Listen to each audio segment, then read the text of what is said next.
वरिष्ठ पुलिस अधीक्षक सरगुजा राजेश अग्रवाल के मार्गदर्शन एवं अतिरिक्त पुलिस अधीक्षक अमलोक सिंह ढिल्लो के नेतृत्व में नवा विहान नशा मुक्ति जागरूकता अभियान सरगुजा तथा उमंग महिला एवं बाल उत्थान सोसाइटी अंबिकापुर के संयुक्त तत्वाधान में ओरिएंटल पब्लिक स्कूल में नशा मुक्ति, साइबर अपराध, यातायात व व्यक्तित्व विकास के संबंध में छात्र छात्राओं को जागरूक करने के उद्देश्य से नगर पुलिस अधीक्षक राहुल बंसल प्रशिक्षु IPS के मुख्य आतिथ्य में एक दिवसीय जागरूकता कार्यक्रम आयोजित किया गया।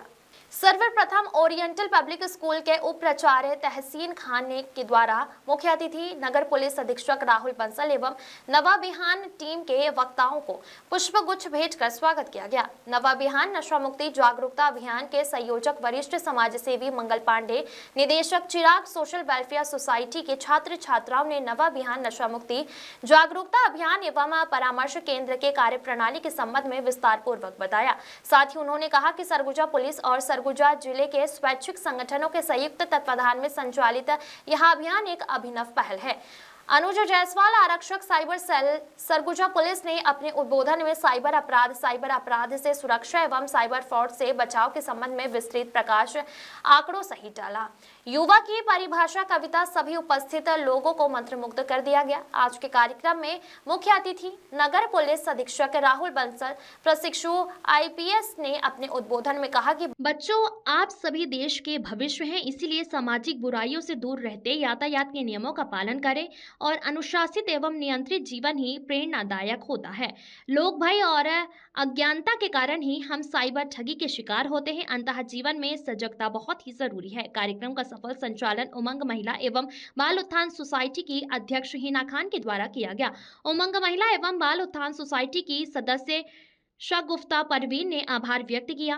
कार्यक्रम को सफल बनाने में ओरिएंटल पब्लिक स्कूल के शिक्षक सैफ हसन, अमृता मुखर्जी एवं समस्त स्टाफ का सराहनीय योगदान रहा। Bureau report. Drop of water falls on a lake. It doesn't shine. But when it falls on a leaf, it shines. Choose the best place where you can shine, and this is Oriental Public School is the best place where you can shine.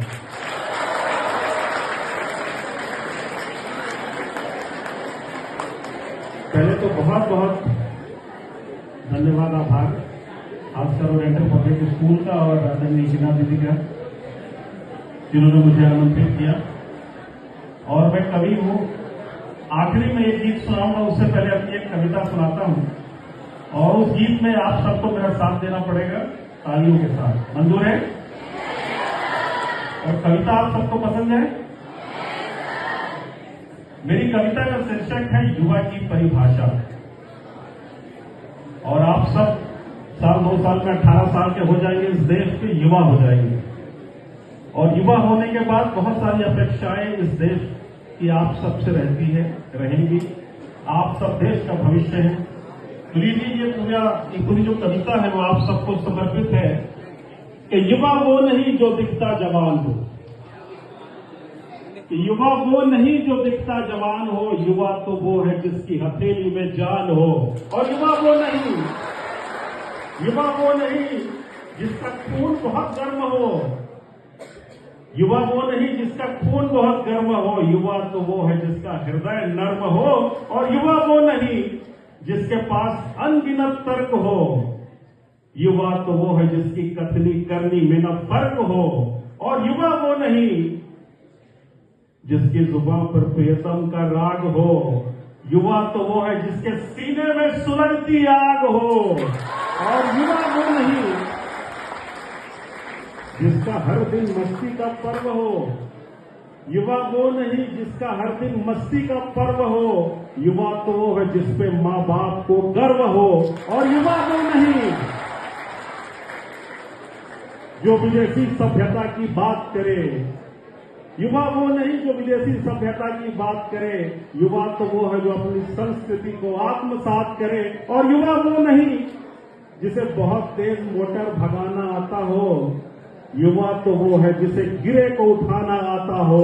और युवा वो नहीं जो स्वयं पर घमंड अभिमान करे, युवा तो वो है जो नारी शक्ति बड़ों का सम्मान करे। और युवा वो नहीं जिसकी शाम मदहोशी में मस्त हो। युवा वो नहीं जिसकी शाम मदहोशी में मस्त हो। युवा तो वो है जो समाज की सेवा में व्यस्त हो। और युवा वो नहीं जो मीठे सपनों में खो जाए। युवा तो वो है जो तन को मेहनत के पसीने में धो जाए। और युवा वो नहीं जो बस दौलत कमाने में टिक जाए। युवा तो वो है जो देश की खातिर मिट जाए। और युवा तो बहती ठंडी हवा है। युवा तो बहती ठंडी हवा है। युवा तो बीमार की दवा है। और युवा सुबह की सुनहरी धूप है। युवा विवेकानंद लक्ष्मीबाई का रूप है। और युवा मन की शक्ति है। युवा शहीदों की देशभक्ति है। युवा वायु का वेग है। युवा रवि का तेज है। युवा देश प्रेम का गीत है। युवा सुमधुर संगीत है। और युवा देश का अभिमान है। युवा भारत की पहचान है। युवा प्रगति का नारा है। युवा बेसहारों का सहारा है। युवा सुंदर विचार है। युवा जीवन का आधार है। और युवा हम सब की आशा है। युवा की यही परिभाषा है। युवा की यही परिभाषा है।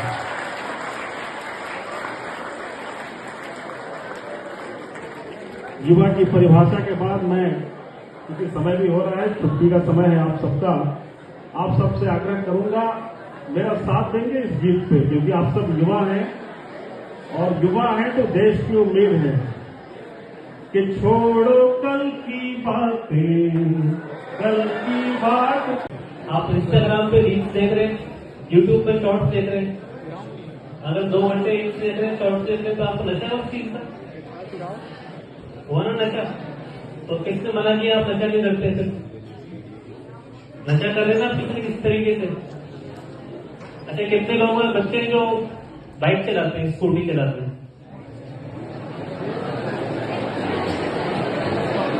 ठीक है, जल्दी शांत होना है, एक्साइटमेंट नहीं ज्यादा।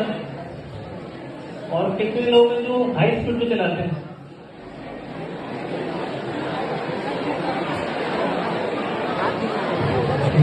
ठीक है, एक दूसरे को उंगली नहीं उठाएंगे ना, सबको पता है कौन चलाता है। जब भी आप हाई स्पीड में चलाते हैं, आपका डोपामिन लेवल बूस्ट होते हैं। तो चलाना तो दूर की बात है, आप सबसे कितने लोग 18 साल से ऊपर है, इनकी उम्र 18 साल से ऊपर है, केवल एक है। तो मतलब बाकी सभी आप लोग बिना लाइसेंस की गाड़ी चला रहे हैं। और जैसे मैडम ने कहा, और मैं हर स्कूल में जाकर बताता हूँ, ध्यान से सुनना इसको, अगर कोई नाबालिग बच्चा गाड़ी चलाता है तो उस पर कितना जुर्माना?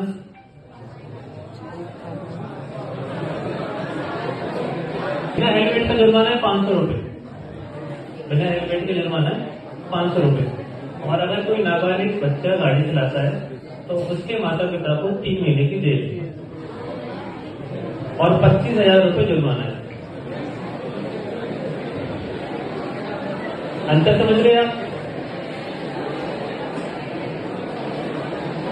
3 महीने की जेल हो सकती है, जरूरी नहीं ना हो, और अप टू 25,000 जुर्माना लग सकता है। तो आप समझ लीजिए आप किस रिस्क पे आप गाड़ी चला रहे हैं। बिना हेलमेट चला रहे हो तो अलग बात है, लेकिन आप किस रिस्क पर गाड़ी चला रहे हैं, आप हमेशा उसको ध्यान रखें। आप इंतजार कीजिए 18 साल की होने का, लाइसेंस बनवाइए।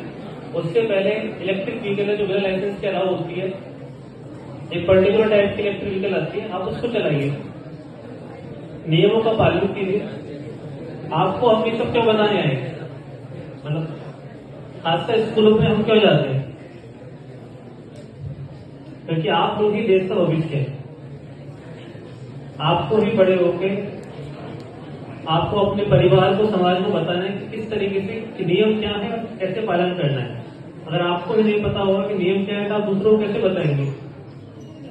तो इसलिए आप खुद, आप तो गाड़ी न चलाएं, यातायात के नियमों का पालन करें और आपके माता पिता, रिश्तेदार, अन्य लोगों को भी बताएं कि हमेशा हेलमेट पहन के गाड़ी चलाएं।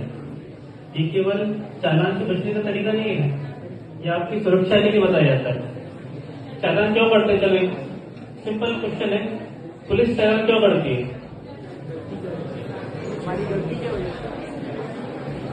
चालान क्यों करते हैं? आपका फाइन लगता है कभी? स्कूल में फाइन फाइन क्यों लगाते हैं?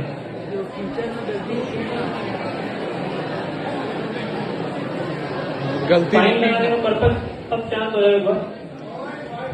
पॉइंट कोई एक बताएगा फाइन क्यों लगाते हैं? हाँ चलो एक खराब करा दो।